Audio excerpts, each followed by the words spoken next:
to look at yourself, the good things that happen to you is by the grace of God.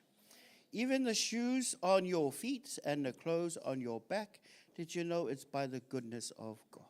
Amen. Always be grateful for the things that God has done for you. Well, praise God. The Lord has spiritual food for all of you guys. So blessed are those who hunger and thirst after righteousness, for they shall be filled. Hello, everybody. Some of you guys, kia ora, hello. Welcome. Some new faces in the house. I want to say hello. My name is Barnabas Ieriko. I'm an associate pastor here. I'm not the senior pastor. I am my leader here, overseer here, Pastor Vui, and I acknowledge the leaders that God has set above us. So praise God. Are you hungry tonight? Koko alaisa or Word of God? Hey, when I was young, my mom used to say to me, hey, you spend the whole day outside. When it's time for us to have worship, you come here, you sit down, and you still fiddling around, and you have these few minutes for you to worship God and give your mind to God, and yet you can't sit still. I was quite young at the time. And guess what? Sometimes, those words, I didn't like those words when I was young, but hey, got to discipline yourself, yeah? Ooh. And guys, it's good to listen to the word of God, and after that, you can go ha outside there under the tree and eat your koko alaisa, talk to your friends for many, many minutes or more than 2 hours. But this time when we come, you see here a man, but I'm up here giving you the word of God. I'm not God. I come to give you the word of God. So when you come, when you're hungry for the things of God, you will receive the things of God. Amen. Because these things can't be, you can't buy it from the store. We can buy our KFC and our double quarter pounder. You can buy your, what's the burger from Burger King? Double Whopper, yeah. But you have the double Whopper of the Word of God. Yeah, so you gotta, when we're hungry with the Word of God, hey, you go home filled, because, the natural, see, our bodies, you have a double Whopper in there, that's natural. And when you go to school and you learn the things and it makes sense to your mind, that's, academic, that's the mental. But when we come to church and we have a download of the Spirit of God, and when the Word of God is preached and on the inside you feel really good, those things are spiritual. Jesus said, my words are spirit and they are life. The Word of God is the word of life. Sometimes when we read the Word of God, be like, oh, it's the same old scripture that was written thousands of years ago. But when you read it, guess what? When you read it with a humble heart, the Holy Spirit will come and show you, poof, and you'll be like, woo. It feels like that those words will jump out of the book and then get into you, and you'll be like, oh my gosh, I never seen it like this before. Because the Word of God is always fresh. It's always fresh. It's always fresh.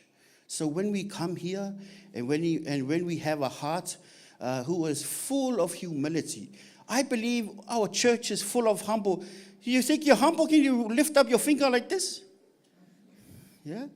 How about the other guys over here? You guys humble? Hey, the good thing, when you're humble, you receive more.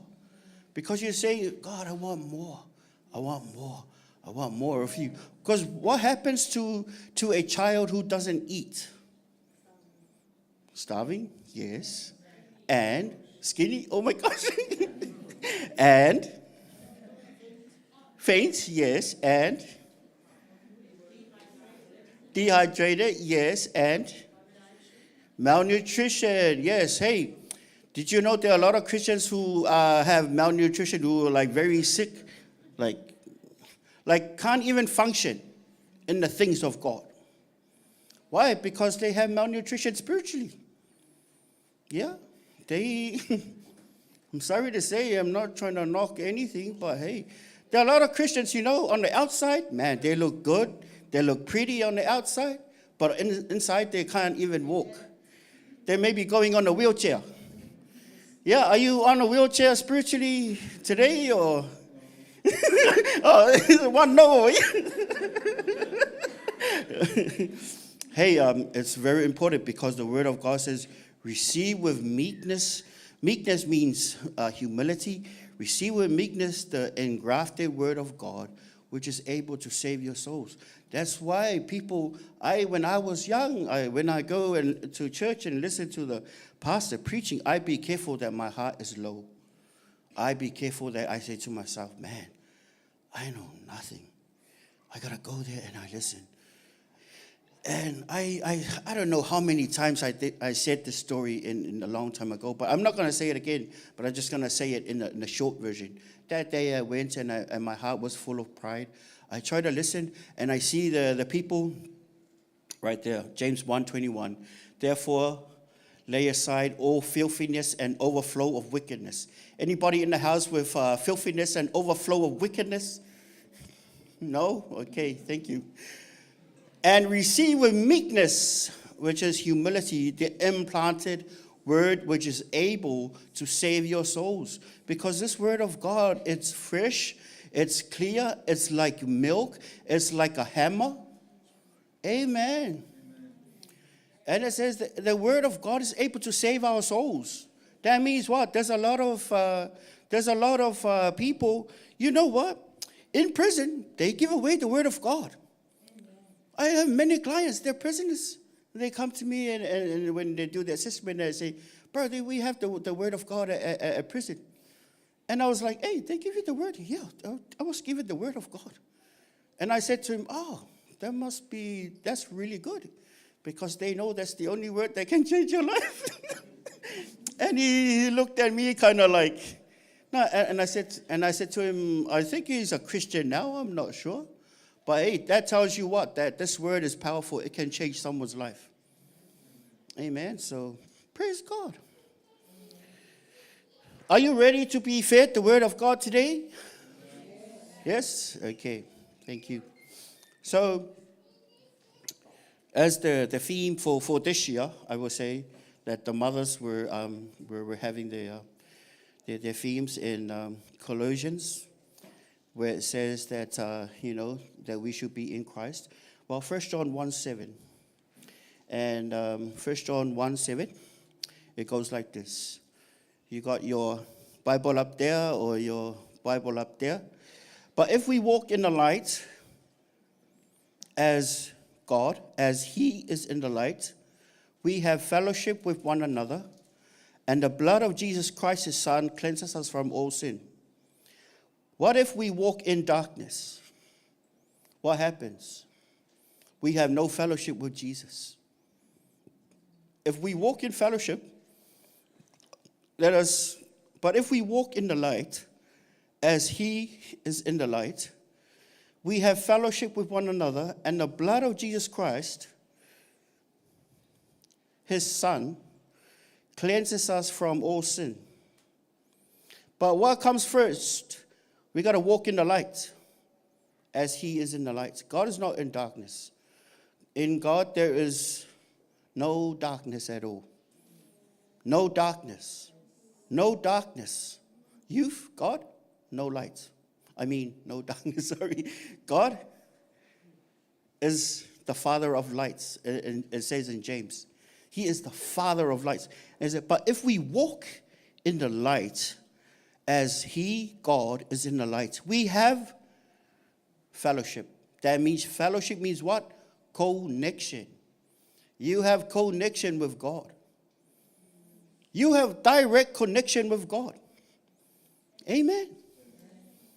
Did you know that camera over there is a receiver?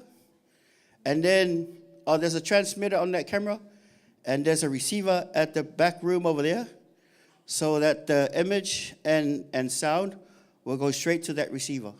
They have a connection. You and God, you walk in darkness, no connection. No connection. No connection. No connection. No can do. So what's the remedy? What shall we do? Walk in the light. How do we stay in Christ? We walk in the light. You want another example? Let's go to John 15, 1 to 2. John 15, 1 to 2. I am the true vine, and my Father is the vine dresser. Every branch in me that does not bear fruit, he takes away. Who takes you away? Not Jesus, the Father. Who does the taking away? The Father.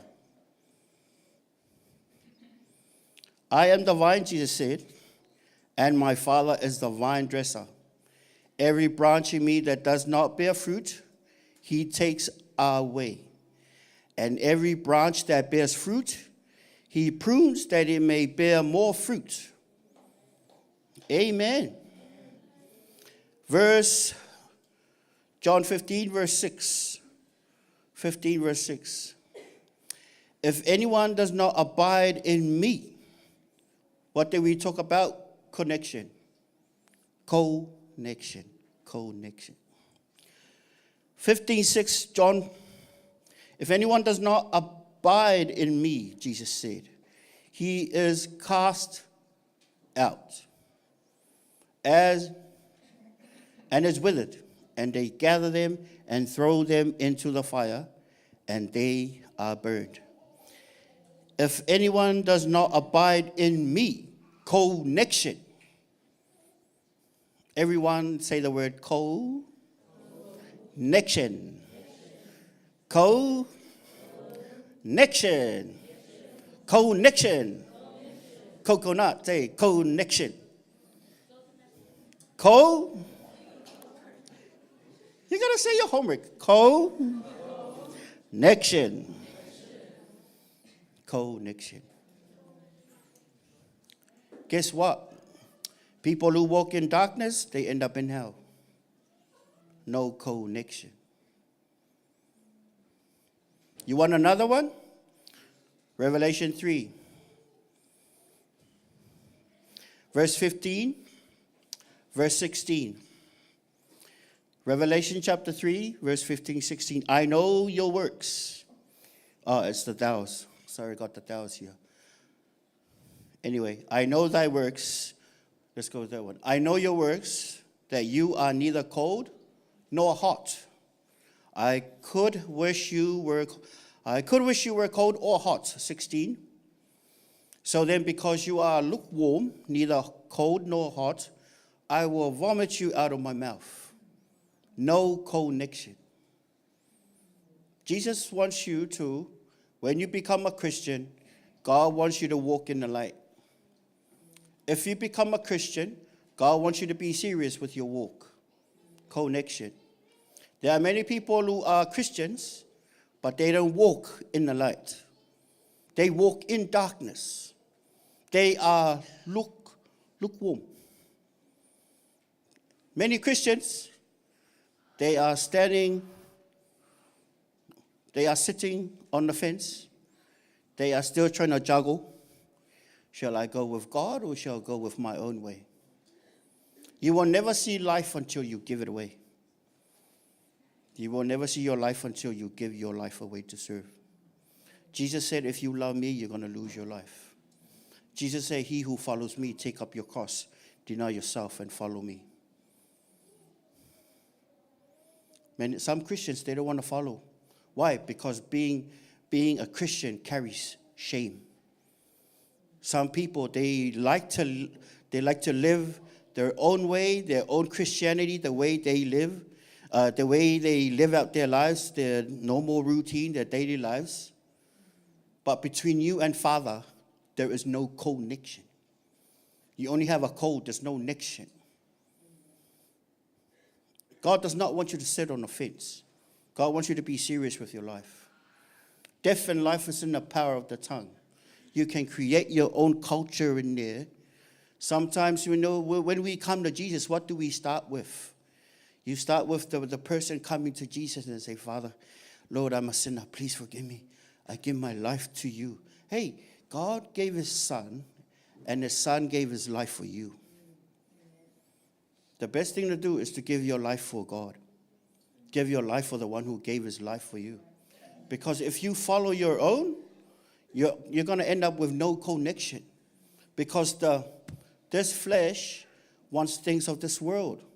This flesh loves sin. This flesh has a sin nature. When we walk in the Spirit, we do not walk according to the lusts of the flesh. That's why those who are in the flesh, they set their minds on the things of the flesh. On your phone, what do you set your mind on? Majority of the time when you're scrolling at night time. Is it spiritual or is it fleshy? Are you sitting on the fence? Do you have a connection?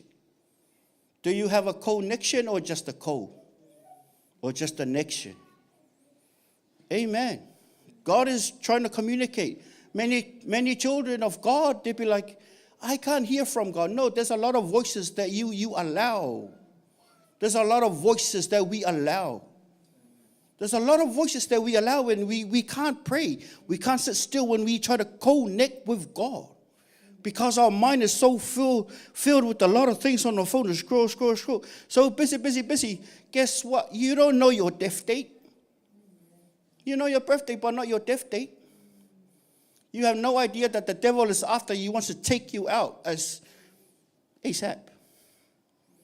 That's why many Christians, they get into accidents on the motorway, they get into accidents, but little did they know that the Holy Spirit was trying to tell them, don't go on that route that day, don't go, listen to me. And they're so used to their flesh and their mind, they keep on ignoring the warnings of the Holy Spirit. The children of God are led by the Holy Spirit, and yet this child of God does not want to be led by the Holy Spirit.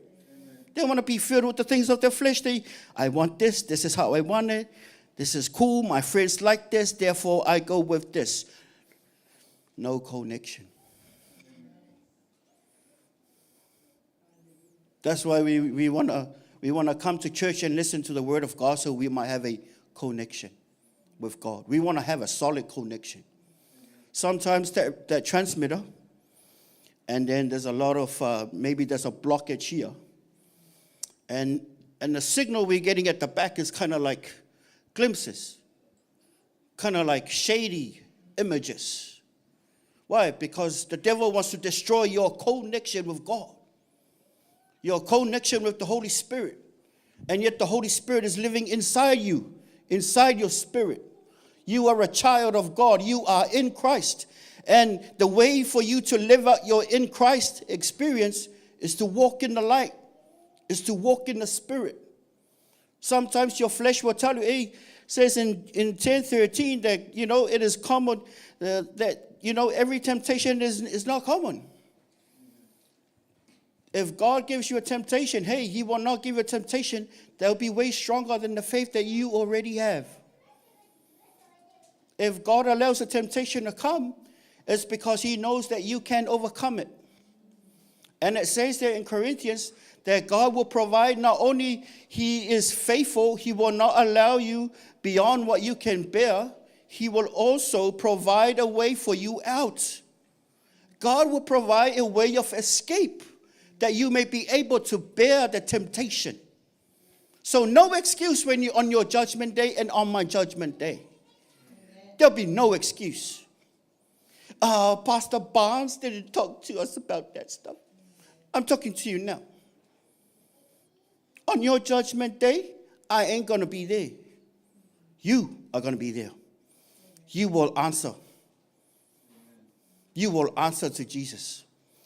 Because you're a Christian now, you're going to answer to Jesus with the gift and the calling that he has called you to do. Not your sins, because your sins are already forgiven as a Christian. Amen. But regarding temptation, don't say, oh my gosh, the temptation was so strong, my faith was so weak. No. 10:13, Corinthians, what does it? No temptation has overtaken you except such as is common to man. But God is faithful, not unfaithful. He will not allow you to be tempted beyond what you are able. But with the temptation will also make the way of escape. So don't say there's no escape. When you're hit, look around. Where's my escape? Where's my escape? Maybe the phone will ring it, but yes, that's my escape. Maybe your father will ring at that time, or your mother will ring at that time. Oh, yes, I gotta go. I'm sorry, I gotta go. That's your way of escape. Let your eyes be big when you're tempted. There will always be an escape. God will send an escape.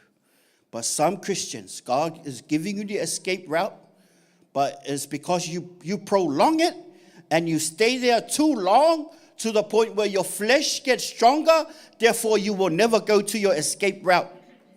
The Holy Spirit has prepared a way for you out, and you prolong your goodbyes. You want to sit there you want to be comfortable there, and you want to play games with your flesh, and therefore you're going to fall into sin. But don't say God didn't give you the escape. There will always be an escape. There will always be an escape. Whatever temptation, it doesn't matter. There will always be an escape. Keep your eyes out for an escape, because the devil hates your connection with God. Did you know that when Adam and Eve, when Adam was walking with God, the devil was really mad. He was really mad. Did you know your time alone with God, the devil envies that because he never had that time with God, because he's only a servant. You family. They're servants. You family. He envies that connection. And then therefore what happened? Came through the way of a serpent, through the way of the snake. And he tried to put Adam and Eve into disobedience. You ask yourself, I'm not the judge. I'm not your judge. I'm your brother in Christ. Is there anything in my life that I am in disobedient to God? Is there anything that I know that the Lord already told me to do, but I'm still in disobedience? Amen. That's a good question you ask yourself. Because don't ask me on your judgment day. I ain't going to be there. I'm going to be on the other side. It's going to be you and God. Amen. It's a flesh devil. Any temptation that the devil will bring you is in this category. The lust of the flesh, the lust of the eyes, and the pride of life. It will always be, the devil is a flesh devil. If it's not pride, it's money. If it's not money, it's the female or the male. Lust of the flesh, lust of the eyes, and the pride of life. Surrender. It's time for a surrender. If you want fire, surrender. If you want the anointing, surrender. Climb on the altar and burn. Climb up on the altar and burn and say, Father, I surrender. No more whamawalunga, no more pride. I don't want to be seen no more. Let them see your glory through me, Father God. I surrender myself. I want to walk in the Spirit. I want to walk in the light. I fear you, God. You are the only one I want to please. I want to please you and not man. Therefore, I will never fear what man's going to do unto me. I'm going to walk in the Spirit. I'm going to please you, Father. If you want fire, you better surrender. If you want fire, you better die to your flesh. Many Christians are not on fire. They're on water. And the devil will come and dance around you. You can't even chase the devil out because you're not even submitted to God. Because you walk in the flesh. You love your flesh. Amen. You love your flesh. And the devil is a flesh devil. If you want fire, you better surrender. You better die to your flesh. Amen. Do you want fire or you want to expire? Do you want your youth to be full of expired youth? Because I can tell by the way they talk. I can tell by the way they live their lives. Amen. Demons will look at you, they're not even afraid. Not even afraid of you. Amen. But there are those ones who are fully surrendered. There are those ones who climb on the altar. Their flesh is dead. They surrender to God. They are in obedience with everything that the Holy Spirit tells them. Let me tell you what, those are the dangerous ones. Those are the dangerous Christians. Those Christians, they burn. What kind of Christian are you? Those of you watching online, what kind of Christian are you? Are you an expired Christian or are you an on-fire Christian? Amen. Jesus was on fire. And Jesus means business. It's either you're in or out. Amen. What did Jesus say? But if we walk in the light, as God is in the light, 1 John 1:7, we have connection with one another. We have connection with God himself. God created us in his image. God the Father, Son, and the Holy Spirit. And guess what? You are triune yourself. You are spirit, soul, and body. You are spirit, soul, and body. You can't separate your spirit from your body or else you'll be dead. You can't separate your soul from your body or else you'll be gone or a cycle. God is one. God the Father, Son, and the Holy Spirit. You are spirit, soul, body. Precious are you in the sight of God. Precious are you in the sight of God. For your body is the temple of the Holy Spirit. If you are on fire, guess what? The devil will run away from you. He doesn't want to touch you. He will come again and again and find a way to get you. But guess what? Now, there are a lot of youths who are so expired. There's no fire on them. There's no fire on them. It's okay, I'm not pointing any fingers at you. I'm not saying you're not. I'm just preaching my message and minding my own business. I'm just listening to the Holy Spirit and see what he's giving me to give you. Amen. You want to be expired? Or you want to be best before? Or you want to be on fire? Tell your neighbor, what do you want? Well, what kind of Christian are you, eh? Yeah, talk to your neighbor. Yeah, wake your neighbor up. Eh? Hey, wake up. We're having church. You eat your Coca-Cola after. Are you already hungry for a, what's it called? Double Whopper. I'm giving you a double Whopper of the Word of God. Amen. And some of you guys say, I don't want that double Whopper of the Word of God. Yeah. That's all you get. Hey, God loves you. Let me tell you what, he really loves you. Your Father in heaven loves you. And your Father wants you to be on fire for him. Amen. Guess what? There was one day, did you know David? In the Word of God, there was a man, he was a king, all right? He was King Saul. King Saul, he was a king. Whole kingdom, he had a lot of stuff, a lot of everything. But he was vexed with demons. That means what? He's got mental health. He's got ADHD plus depression plus schizophrenia. So he will be vexed with a demon. And they sent for someone, so they bring in David. David didn't speak a word. He came in with his guitar and play, and then the Spirit of God will come down. And then the spirit of the devil will begin to burn, because when the Spirit of God descends, demons can't sit around. They burn in the presence of God. They have to leave. David didn't say anything.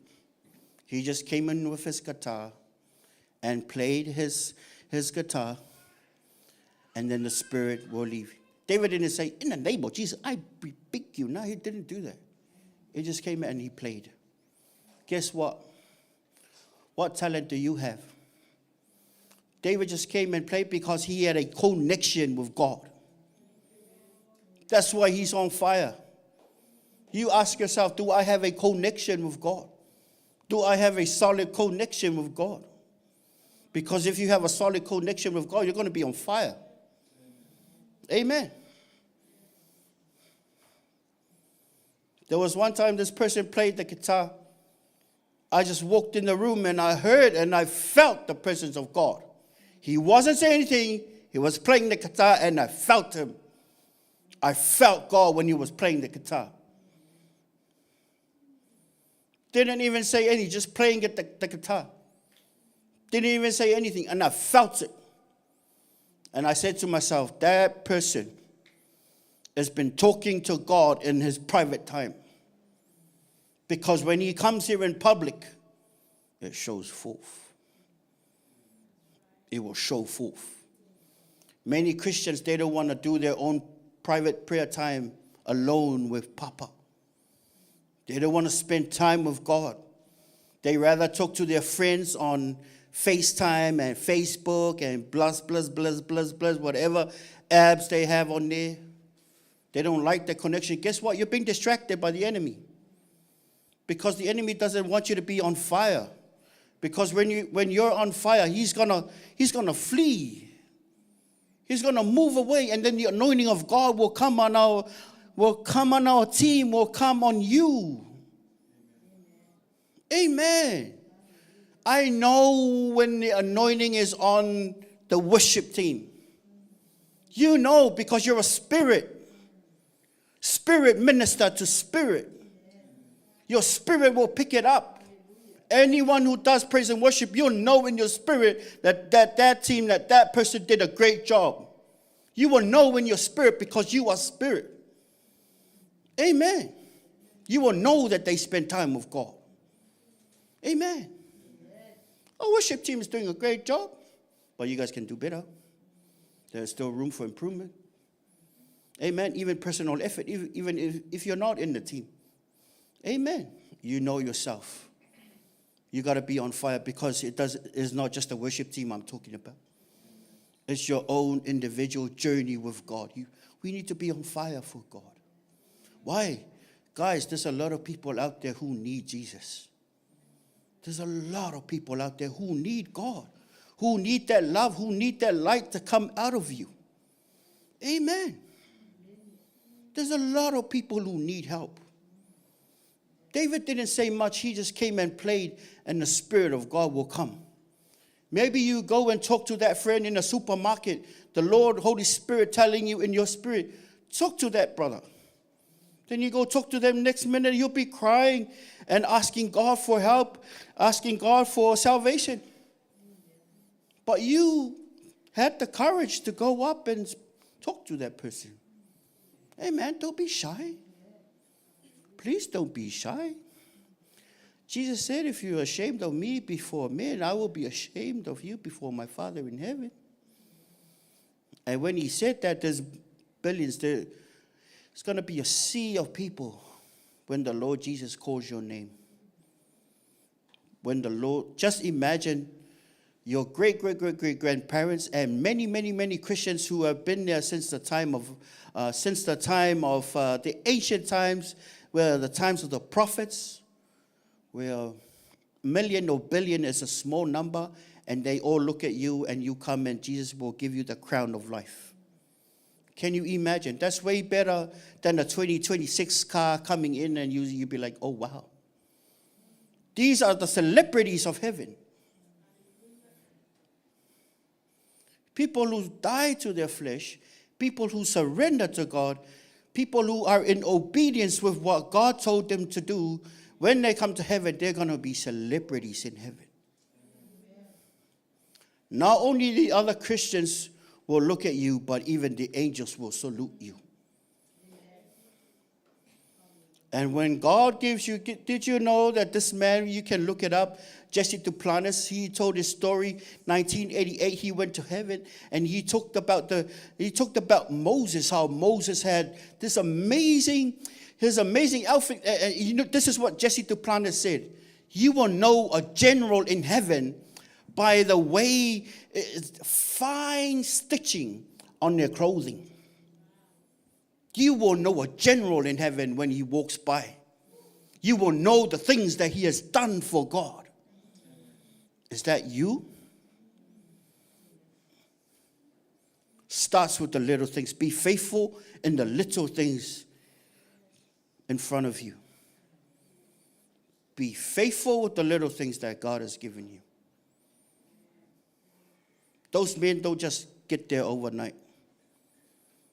In their journey, they were very faithful. He mentioned Moses. He mentioned Abraham. He talked about David. And he said David was one of those persons with the only one with the crown on. His hair was red. And that's what he said. You'll know a general in heaven when they walk by. Fine stitching. And the glory of God is on him. That can be you. If you're faithful with the little that God has given you. Don't look down on yourself. Be faithful with the little. Amen. That's my goal. I want to be a celebrity in heaven. That's why I want to be faithful. I want to be faithful. Amen. So should all of us. If you're not faithful, now is a good day to start. These are not fairy tales. You can look it up. That man has not changed his testimony since 1988. He said his story 3 times. And if you look up a man by the name Matthew Burke, Matthew Burke has interviewed for 27 years. He has interviewed 1,500 near-death experiences. These are people who already died and came back. They had a near-death They had a near-death experience.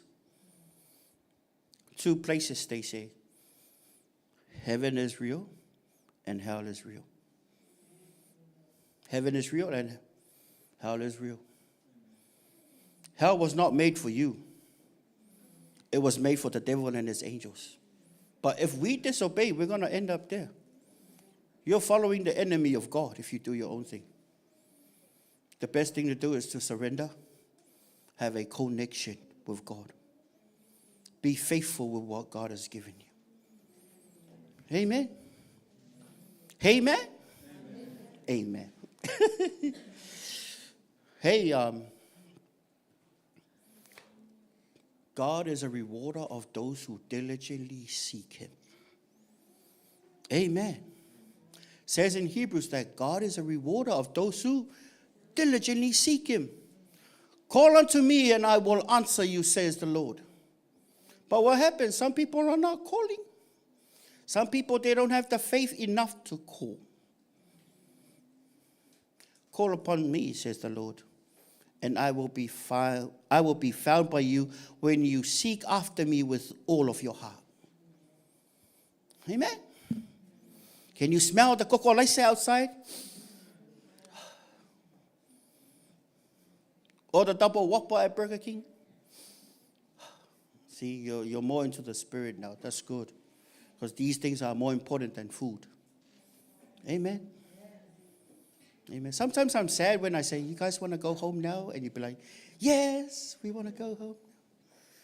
And I'm like, sorry, the whole week I'm trying to study the Word of God, and you guys want to go home.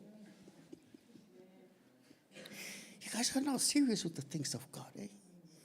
But hey, there's no judgment. I love you guys.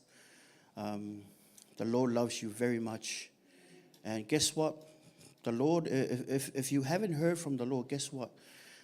Sometimes you got to turn off those signals that are interrupting the flow of that connection. Because God is speaking all the time. And sometimes the Word of God is just because we're not seeking the Word of God. If you read the Word of God for a great amount of time out of hunger and trying to seek God, if you really connect the dots, He's talking to you. If you really connect the dots, He's talking to you. Amen. Call to me and I will answer you, says the Lord, and I will show you great and mighty things which you do not know. Amen.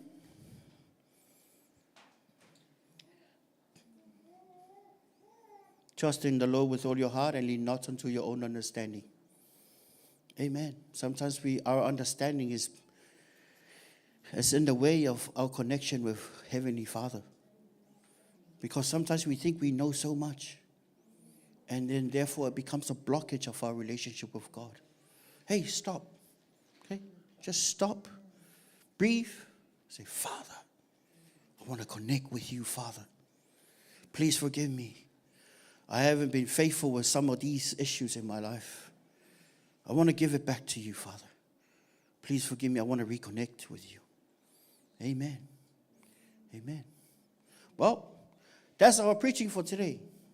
Amen. Go home, and it's time for you to reconnect with Father again. Amen. We better be serious with our relationship with God. Amen. Well, praise God.